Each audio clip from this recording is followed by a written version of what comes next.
Salam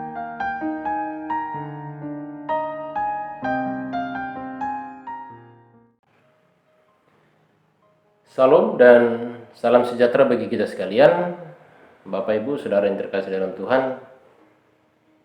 Saat ini kita akan merenungkan kebenaran firman Tuhan dan menjadi perenungan kita sebagai orang yang beriman. Mari kita satu dalam doa, kita berdoa. Kami datang bersyukur kepadamu ya Allah ya Tuhan kami, karena kasih dan setiamu yang senantiasa memelihara hidup kami dan memberikan kekuatan iman pengharapan kepada kami, sehingga pada saat ini kami boleh mengambil bagian dalam perenungan firman Tuhan. Tolonglah kami dengan Roh-Mu yang kudus, agar firman-Mu sungguh mendiami hati pikiran kami, menuntun kami, dan memampukan kami untuk selalu hidup dan berkenan kepada Tuhan. Di dalam nama Yesus Kristus kami berdoa dan bersyukur. Amin. Bacaan firman Tuhan kepada kita dari kitab Yakobus pasal yang ke-3 ayat 13 sampai dengan ayatnya yang ke-18 dengan tema atau dengan suatu judul hikmat. Bapak Ibu Saudara yang terkasih di dalam Tuhan kita Yesus Kristus, berbicara tentang hikmat, maka kita tertuju kepada orang-orang yang memiliki pengetahuan, memiliki kepintaran, memiliki kecerdasan lebih daripada orang lain. Dalam perjanjian lama, orang yang terkenal hikmatnya adalah Raja Salomo. Terkenal hikmatnya ketika ia harus menentukan dan memilih suatu perkara yang diperhadapkan kepadanya ketika ada dua orang ibu atau dua orang perempuan masing-masing mengklaim atau memperebutkan seorang bayi yang masih hidup untuk menjadi miliknya. Dan Raja Salomo dengan hikmatnya atau dengan kecerdasannya memutuskan perkara ini dengan memerintahkan kepada prajuritnya untuk membelah dua bayi tersebut, saudara.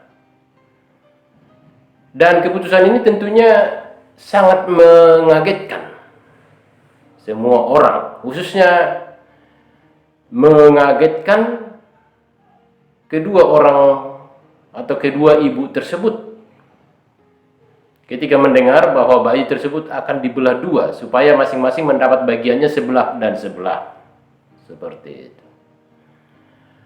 Akan tetapi seorang dari ibu itu atau seorang dari perempuan itu memohon kepada Raja Salomo untuk tidak melakukan tindakan sadis itu, saudara. Dan ibu tersebut merelakan bayi itu diberikan kepada ibu yang satunya, supaya bayi itu tetap hidup karena rasa kasihnya kepada bayi tersebut, dan bayi itu bisa hidup, bertumbuh dan semakin besar. Inilah permohonan atau permintaan dari seorang ibu itu supaya Raja Salomo tidak melakukan tindakan sadis membelah bayi itu. Dengan demikian, saudara, ketahuanlah bagi Raja Salomo bahwa ibu ini adalah benar-benar yang melahirkan bayi tersebut, sehingga Raja Salomo pun tidak melakukan tindakan untuk membelah bayi tersebut, tetapi menyerahkannya kepada ibu itu, karena ternyatalah ibu itu yang melahirkan bayi itu. Bapak Ibu Saudara yang terkasih dalam Tuhan kita Yesus Kristus, dari kasus ini ada dua contoh hikmat yang sangat berbeda. Seorang ibu yang mengklaim bayinya berupaya dengan cara apapun untuk memiliki bayi itu, sekalipun bukan bayinya, memakai hikmat, memakai kepintarannya, memakai kecerdikannya, memakai kepandaiannya dengan menukar bayi yang mati itu dengan seorang bayi yang hidup, kepunyaan ibu yang satunya, karena iri hati. Ibu itu mengacaukan dan membuat kegaduhan. tetapi ibu yang satunya menenangkan, menenteramkan, menciptakan suasana kondusif dengan penuh kasih dan tentunya juga dengan kelemah lembutan memohon kepada Raja Salomo untuk membiarkan bayi itu tetap hidup. Dan Raja Salomo pun dengan hikmatnya membiarkan anak itu hidup dan memberikannya kepada ibu yang melahirkan itu, saudara. Bapak Ibu Saudara yang terkasih dalam Tuhan, hikmat yang berasal dari atas, yaitu yang berasal dari Allah, dan hikmat yang bukan berasal dari atas atau dari Allah, yaitu hikmat dunia, sangatlah berbeda. Banyak orang yang memiliki hikmat, banyak orang yang memiliki pengetahuan, banyak orang yang memiliki kepandaian dan kecerdasan. Akan tetapi tidak menjadi berkat bagi banyak orang. Bahkan justru menjadi sumber konflik, sumber perpecahan, hilangnya kebersamaan, hilangnya kesatuan, hilangnya damai sejahtera. Tidak sedikit orang menjadi pemimpin karena orang yang berhikmat dan dikenal sebagai orang yang berhikmat, tetapi justru menimbulkan konflik dan perpecahan, hilangnya kebersamaan dan hilangnya kesatuan, hilangnya damai sejahtera. Bapak Ibu Saudara yang terkasih dalam Tuhan kita Yesus Kristus, membedakan hikmat yang berasal dari Allah atau yang berasal dari atas dan berasal dari dunia adalah sejauh mana hikmat itu digunakan untuk ketentraman, untuk kesejahteraan orang banyak. Sejauh mana hikmat itu, pengetahuan, kepandaian itu dipergunakan untuk kedamaian orang banyak atau untuk menjadi berkat bagi banyak orang. Itu ukurannya, saudara. Dan perbedaannya. Hikmat yang berasal dari Allah atau yang berasal dari atas dan hikmat yang bukan berasal dari atas atau dari Allah, yaitu hikmat dunia.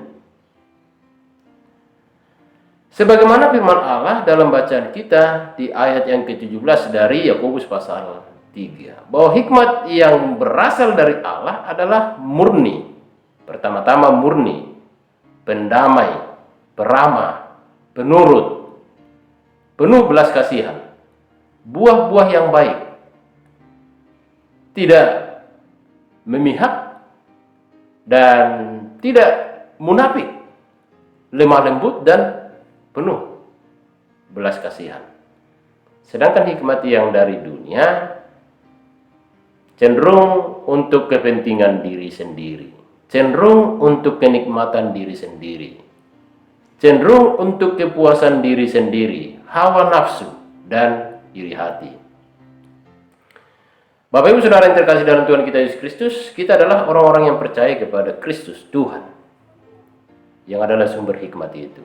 Diutus ke dalam dunia ini untuk menciptakan damai sejahtera dan untuk menjadi berkat bagi banyak orang, bahkan bagi dunia ini.